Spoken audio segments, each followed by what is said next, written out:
I'm gonna be honest with you. I feel like I gentrified the heck out of this. Okay, you'll notice. Hey, we officially made it to the second month of the year, the best month of the year, the best month of the year after my birthday month. But yeah, so for this specific Black History episode, we are going to Brazil. Yes. So let me back up a little bit.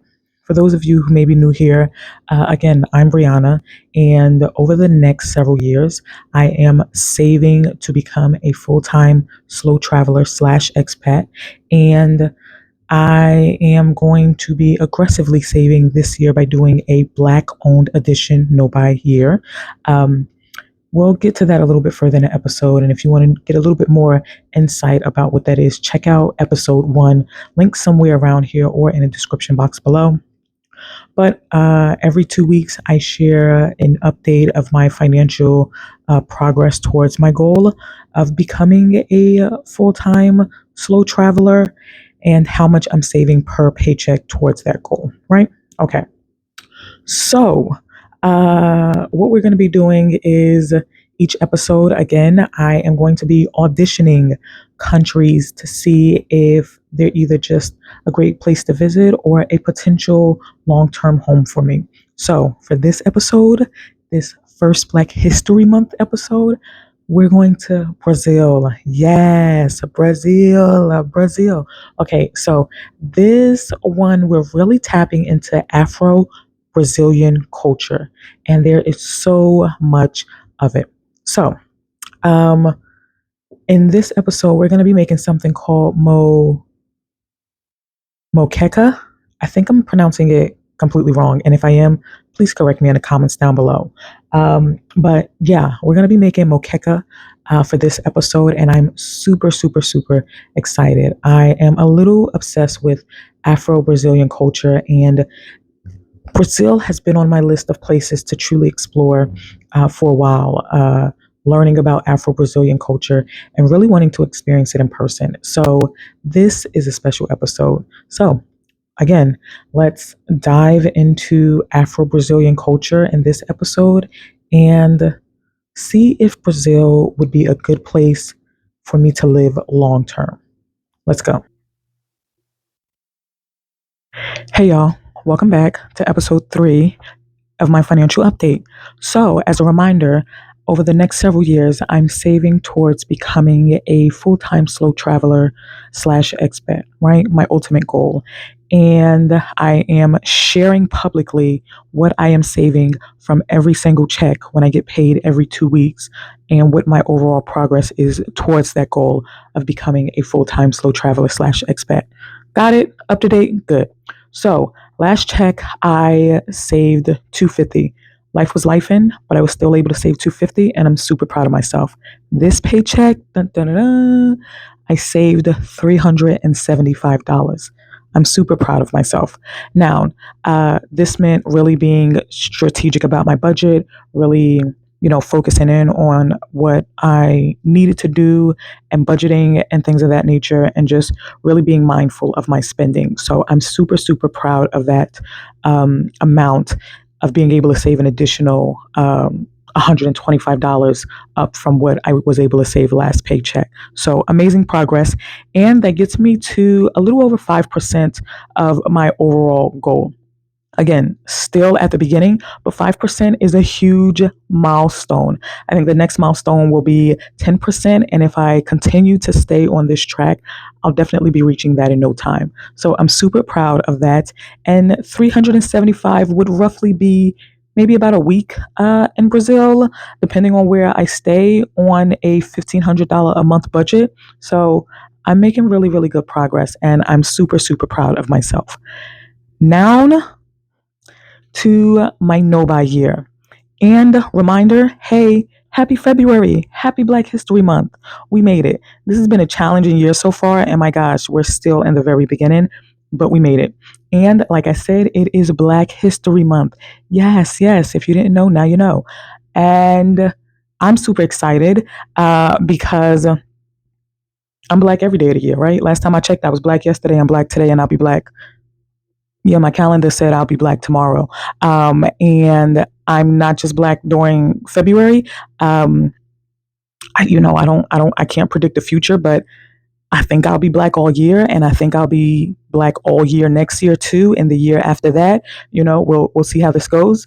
But as part of being black all year long, I'm doing a black-owned edition No by Year, and so this hits especially special during February Black History Month. And what I'm doing to support my black community is really prioritizing Black owned businesses throughout my no buy year. And no buy year, again, means cutting out non essential things that I do not need and being strategic with saving my money, but also intentional about the money I am spending, where I'm spending it. And so for this video, or this paycheck, I had a little bit of, okay, my win was that I'm budgeting better, and I'll highlight how I'm doing that. But my struggle was that I realized that I I wasn't thinking about this the right way, right? So I say that because I think I was putting, like, when I do grocery shopping, I was putting everything in the category of, if it's groceries, it's essential, right? Because groceries are essential, right? We need to eat. However, I think anything I was putting in my cart, I really just was just like, well, it's groceries, and it kind of goes under that category. And I wasn't being as intentional with my grocery bill as I should be, with my grocery shopping as I should be. And some things I was putting in the cart that I didn't need, health wise and budget wise. And I was still considering myself being on track because it's groceries, right? So technically it's essential. But I was buying things that I actually did not need. And so that was a struggle for me over the past month or so, and really realizing that I need to be more intentional when I'm going grocery shopping about not just making a list because I'm good at making a list, but sticking to my list. And so that brings me to my Black owned business that I supported this year. This also falls in line with the no buy year because this was a win, because technically I didn't spend any money on supporting this Black owned business.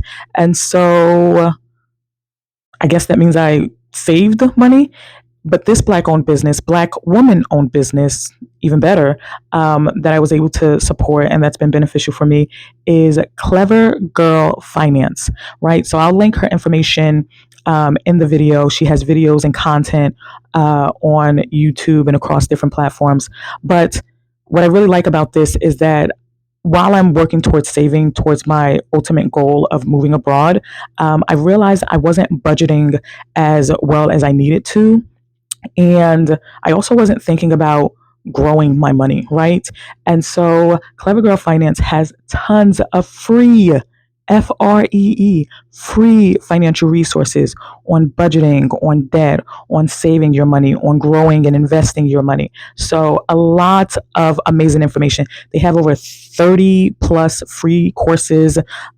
You can do free mentor calls with someone on their team, free templates, and just a lot of free information, financial education information. And so that's the Black woman owned business that I'm supporting this month, and highlighting is Clever Girl Finance. Using Clever Girl Finance was how I was able to, like, really get tighter on my budget and be able to save an extra $125 this paycheck. So I'll link them somewhere in the video or in the description of this video. But that's the Black owned business that I'm supporting this month. Incredible. I definitely advise that you check them out. But yeah, overall, the Black owned year has been good. Now that I have figured out how to zero in my budget and really track my spending better, I feel like I'm going to continue to do even better in this savings goal. So that's it for me. Again, my final overall goal that I was able to save this month was $375, and that puts me at 5% towards my overall goal of moving abroad and becoming a full-time traveler slash expat. So yeah, I'm super proud of myself, and happy Black History Month. For this episode, we are making moqueca, and I hope I'm pronouncing it correctly. We're going to be referencing the New York Times recipe and video for this, so I'll link that in the description box below. But let me preface this by saying this will not taste anywhere close to what it would taste like in Brazil for obvious reasons, and for one also important reason. I do not have the staple ingredient needed for this recipe. I repeat, I do not have the staple ingredient needed for this recipe. I know. Don't Please don't hate me. The staple ingredient needed for this recipe is red palm oil, and I don't have it. I went to a few different stores in my area and I could not find it. Went to international stores, I could not find it. It seemed to have been sold out at each store that I went to. Not sure if this is the time of year when everybody's making it. I don't know. But they didn't have it. And the only alternative I could figure out was to order it on Amazon. But the pricing that I saw there was like $20 to $34 was the cheapest. And in all honesty, I don't know if I'm ever going to use it beyond this one recipe. I may use it in future recipes. I don't know yet. And so it really wasn't um, within my budget for this dish. So the alternative that I saw other people doing online, and I'll also link the video that I saw that in, was using paprika, smoked paprika, and oil. So I'm gonna see how that works out. I'm hoping that it'll still be good. I feel like some of the flavors will still be there, but yeah, we don't have red palm oil, but we're still gonna navigate this and see how it goes. So for these are the ingredients we have. We are using tilapia. Now, I do like fish. I can't stand tilapia, so it's a lot going on in this episode. Bear with me. And I just wanted to try it out. So I feel like maybe in this recipe I'll end up really enjoying it, but we'll see. So let's dive in to this recipe, and then we can discuss um, if Brazil is a place worth visiting only, or visiting and then maybe potentially living. Who knows? I think it might be worth living, but I don't know. Let's dive into it in this episode.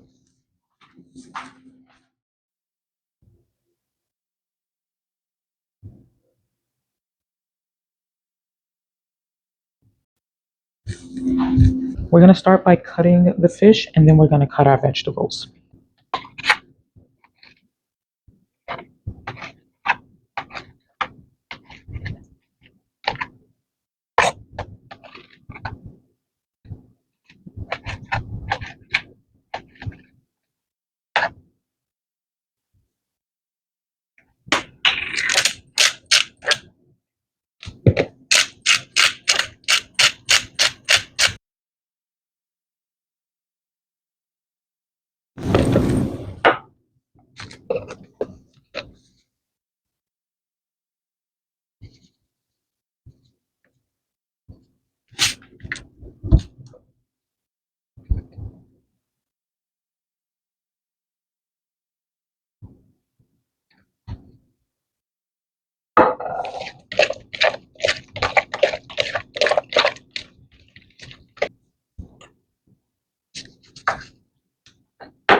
While that fish stew is simmering, let's get into what it would be like to visit Brazil.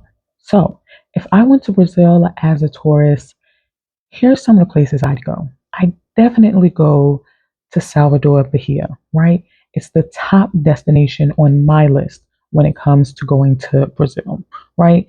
this would definitely be my first stop in my exploration, and it's where I would have the highest hopes, right? This is the heartland of the Afro-Brazilian culture, and so it is a must go for me.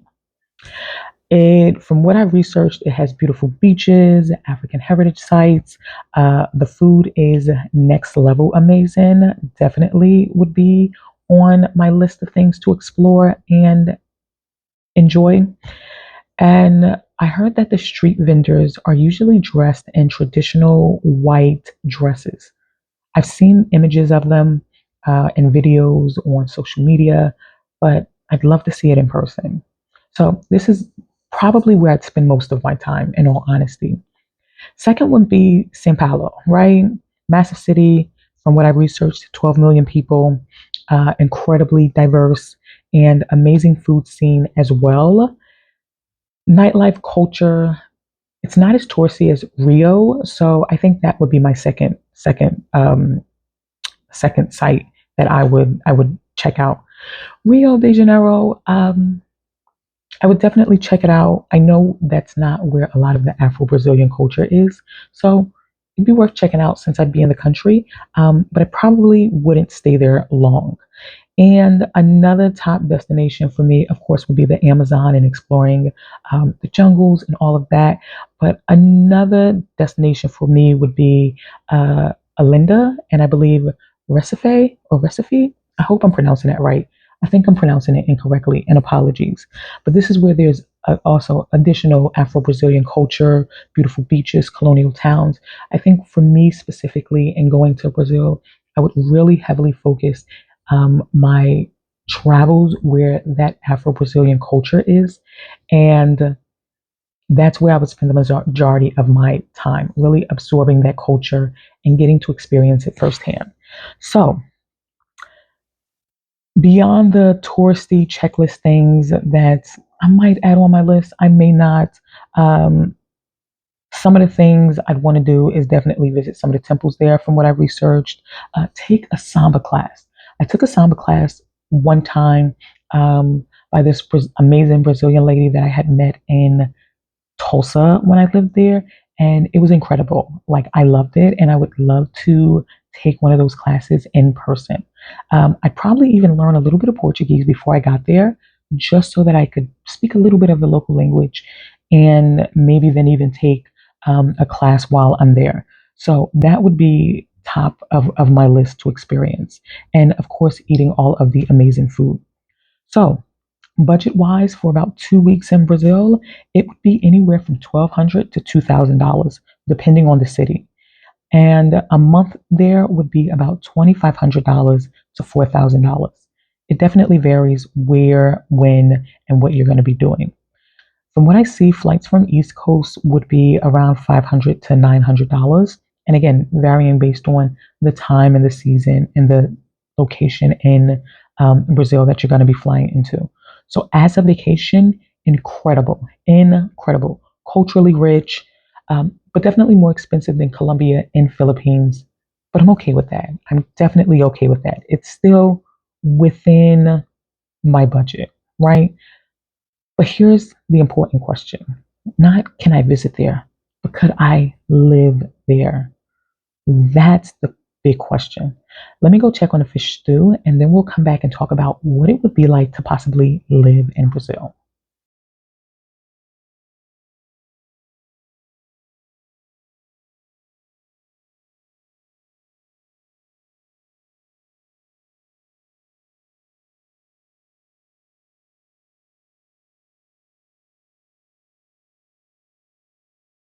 So, before we dive into tasting the fish stew, let's briefly go over what it would be like to live in Brazil.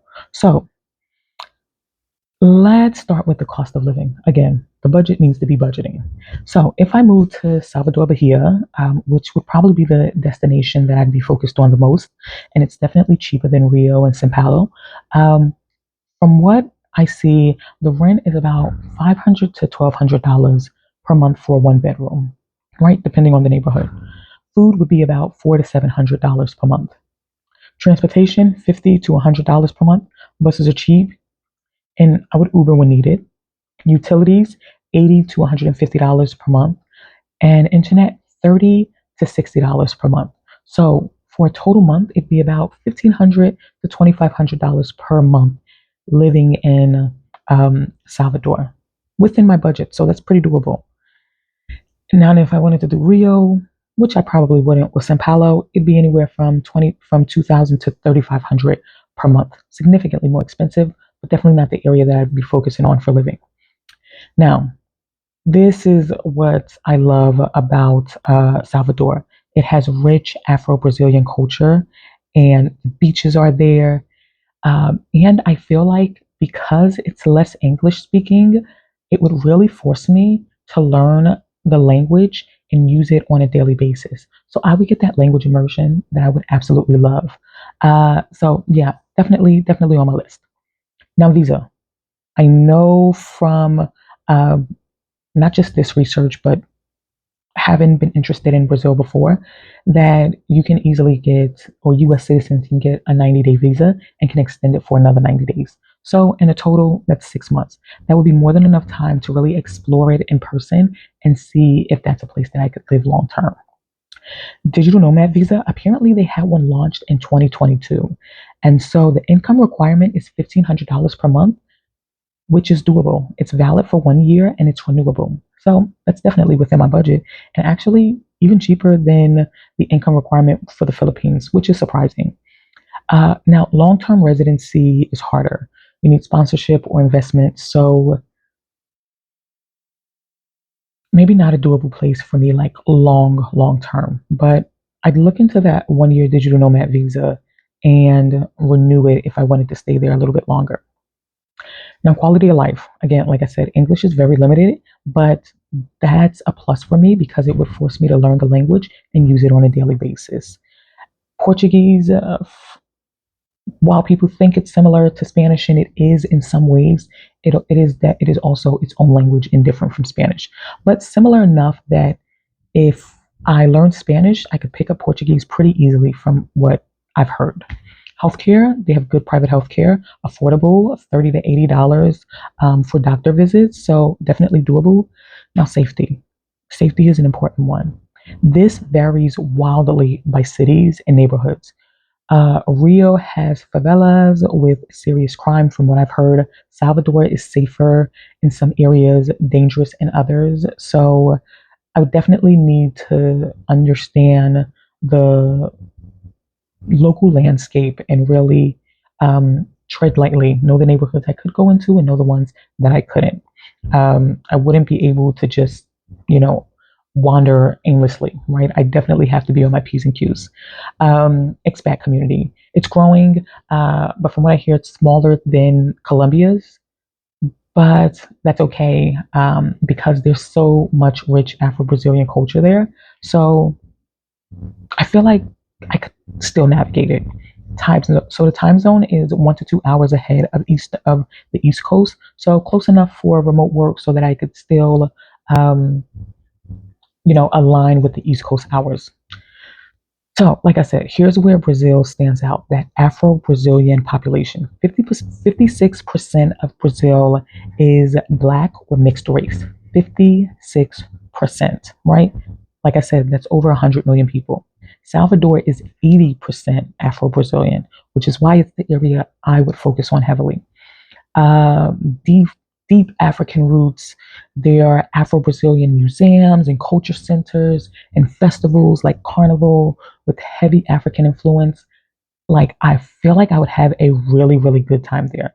From what I hear, there's a growing Black American expat community, especially in Salvador. So, like I said, I think I would be okay there. It's as a Black woman, I wouldn't be isolated, and I feel like, in all honesty, I'd be entering a space where Black culture is absolutely everywhere. And so, yeah, I mean, I'm literally getting excited thinking about all of the culture that I would be immersed in and absorbing and taking part in being there. Um, Even for the 6 months while I'm on the tourist visa, just exploring and figuring it out. I feel like I'd have an incredible time. And once I learn the language, I feel like I might be able to blend in. I don't know. So here, Kira, right? This is the one where I think Brazil probably like has everything that I need. Salons exist in major cities, especially Salvador. There's a growing natural hair movement in Brazil, which I researched and I knew about for a couple of years. So I think I kind of had a little inkling that hair care wise, it would knock it out of the park. Products are available but can be expensive. So I might have to um, maybe even learn how to make some of my own. Salvador definitely has better options than Rio or Sao Paulo, but again, those wouldn't be the areas that I would focus on.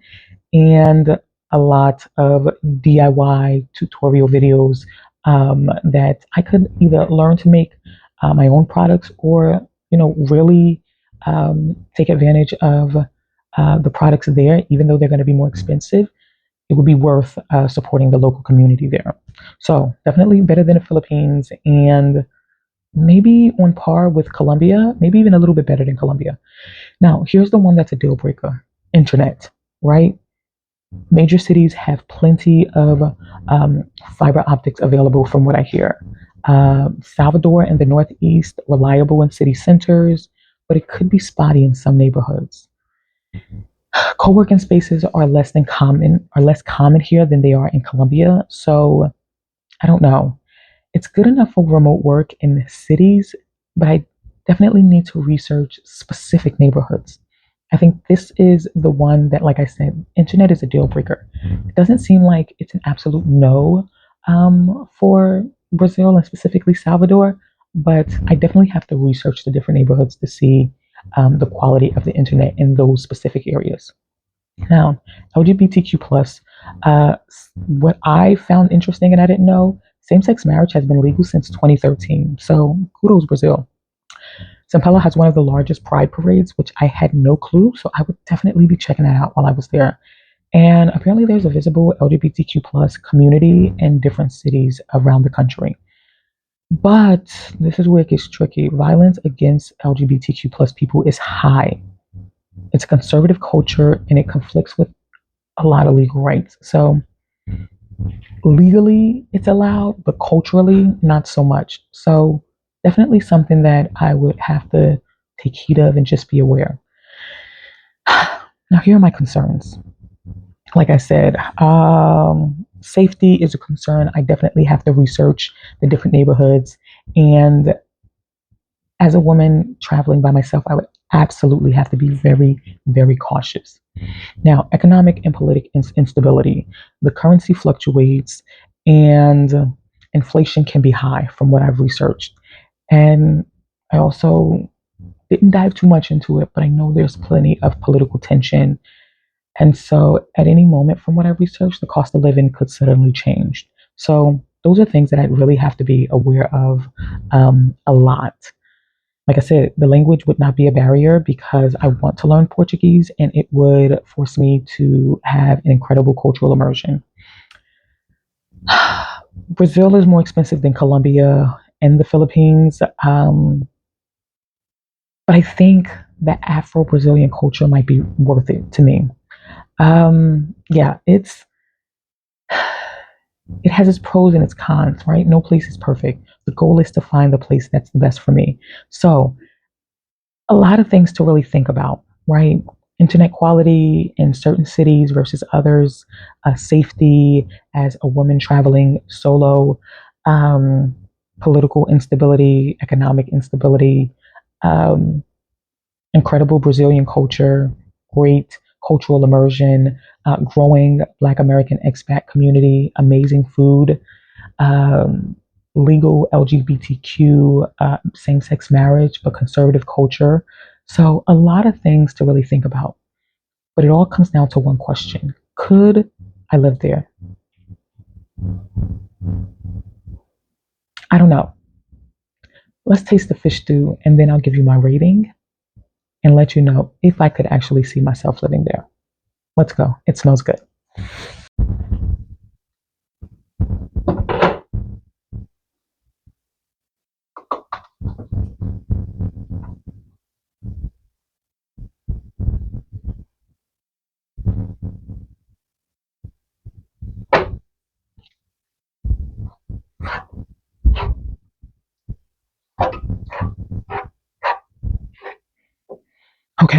Time to eat.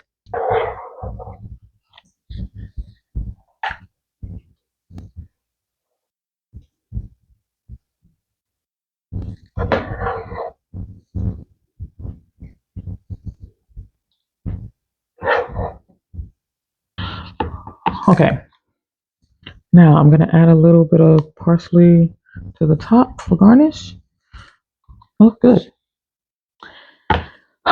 Okay, now this is the thing. I'm gonna be honest with you. I feel like I gentrified the heck out of this. Okay, you'll notice in the video that I uh, added tomato sauce, right? Um, it was supposed to be tomatoes. I completely improvised, right? I don't know what I did with the tomatoes that I had for this recipe, but they weren't here, and I didn't realize until I was making it. So instead of tomatoes, I used tomato sauce, and like I said, I also didn't have the red palm oil. So yeah, this is definitely the gentrified version of it, and I don't have high hopes. It does smell good, but I don't know. I just want to say to all the Brazilians out there, specifically the Afro-Brazilians, I'm so sorry. I'm so sorry. I did not mean to take your recipe and gentrify it, but this is the best I could do with what I had. Bear with me. Now, this is traditionally served with like rice, but I didn't feel like making rice, right? So uh, we're just going to try it by itself and we'll see how it goes. Okay, let's see. Also, I don't like onions and I don't like tilapia, and they're both heavily in this recipe. So we're gonna see how this goes.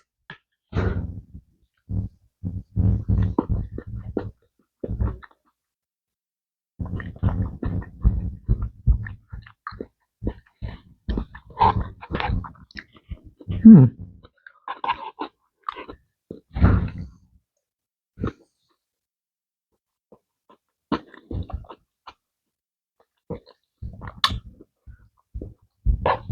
I feel like I should. Let me try a third bite.